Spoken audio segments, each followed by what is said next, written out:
Hi friends, പുതിയൊരു വീഡിയോയിലോട്ട് ഏവർക്കും സ്വാഗതം. ആസിഫ് അലിയെ നായകനാക്കി ജീത്തു ജോസഫ് സംവിധാനം ചെയ്യുന്ന ഏറ്റവും പുതിയ ചിത്രമാണ് മിറാജ്. മിറാജ് എന്ന ചിത്രത്തിൻ്റെ ട്രെയിലർ റിലീസായിട്ടുണ്ടാകും നോക്കാൻ പോകുന്നത്. നേരെ വീട്ടിലോട്ട് പോകും. അതിന് മുൻപായിട്ട് നമ്മുടെ ചാനൽ ആദ്യമായിട്ട് കാണുന്നവരുണ്ടെങ്കിൽ മറക്കാതെ ചാനൽ സബ്സ്ക്രൈബ് ചെയ്ത് വെക്കുക. Use headphone. അപർണ ബാലമുരളിയുടെ സൗണ്ട്. ഓക്കെ, അപർണ ബാലമുരളി.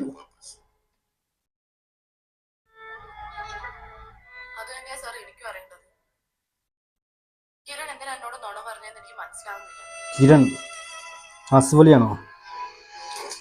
ഓ, ട്രാപ്പ്. ആസിഫ് അലി തമിഴ്നാടാണോ കഥ നടക്കുന്നത്? ഹക്കീം ഷാജാനൊക്കെ ഉണ്ടല്ലോ.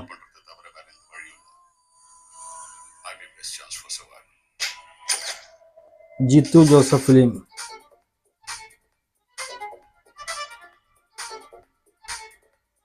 മ്യൂസിക് കുഴപ്പമില്ല, വിജയം.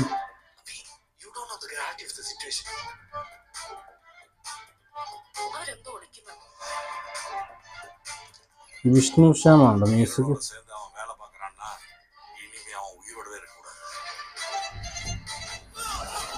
ഓ,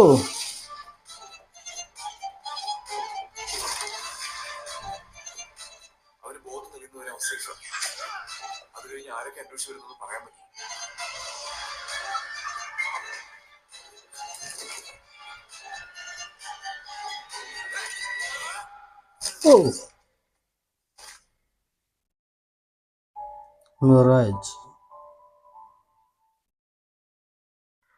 ജിത്തു ജോസഫ് ഫിലിം. ആസിഫ് അലി, അപർണ ബാലമുരളി. നല്ലൊരു ട്രെയിലറായിരുന്നു, നല്ലൊരു അടിപൊളിയായിട്ടുള്ള ട്രെയിലറായിരുന്നു. ആസിഫ് അലിയും അപർണ ബാലമുരളിയും അഭിനയിക്കുന്ന ഏറ്റവും പുതിയ ചിത്രമായിട്ടുള്ള മിറാജ് എന്ന് പറഞ്ഞ ചിത്രത്തിൻ്റെ ട്രെയിലറാണ് കണ്ട്. ജിത്തു ജോസഫാണ് ഇതിൻ്റെ സംവിധായകൻ. അപ്പോൾ എന്തായാലും പ്രതീക്ഷയുണ്ട്. ഒന്നാമത് ഈ ഒരു കോംബോ ഇപ്പോൾ അടുത്ത കാലത്ത് ഇറ്റടിച്ച് വരുന്നൊരു കോംബോണ് ആസിഫ് അലി അപർണ ബാലമുരളി. ഒപ്പം നമ്മൾ ജിത്തു ജോസഫും കൂടി വരുമ്പോൾ പ്രേക്ഷകർക്ക് ഒരുപാട് പ്രതീക്ഷ ഉണ്ടാവും. എന്തായാലും സിനിമ റിലീസിന് അടുക്കുകയാണ്. അപ്പോൾ എന്തായാലും റിലീസായാലും അറിയാം ബാക്കി കാര്യങ്ങളൊക്കെ. എന്തായാലും ഇതൊരു നല്ലൊരു അടിപൊളി സൈക്കോളജിക്കൽ ത്രില്ലർ മൂവിയാണ്, ഇതൊരു വിവാദത്തിൽപ്പെടുന്ന മൂവിയാണിത്. അപ്പോൾ എന്തായാലും വീഡിയോ ഇഷ്ടപ്പെട്ട ലൈക്ക് ചെയ്യാൻ മറക്കരുത്. അതുപോലെ ആദ്യമായിട്ട് നമ്മൾ ചാനൽ കാണുന്നവരുണ്ടെങ്കിൽ മറക്കാതെ ചാനൽ സബ്സ്ക്രൈബ് ചെയ്യാൻ മറക്കരുത്. പുതിയ ചാനലാണ്, മാക്സിമം നിങ്ങൾ സപ്പോർട്ട് ചെയ്യുക. അതുപോലെ നിങ്ങളുടെ അഭിപ്രായങ്ങളും മറ്റൊക്കെ നിങ്ങൾ കമൻറ്റ് ബോക്സിൽ രേഖപ്പെടുത്തുക. വീണ്ടും മറ്റൊരു വീഡിയോ ആയിട്ട് കാണാം. അതുവരേക്കും ബൈ.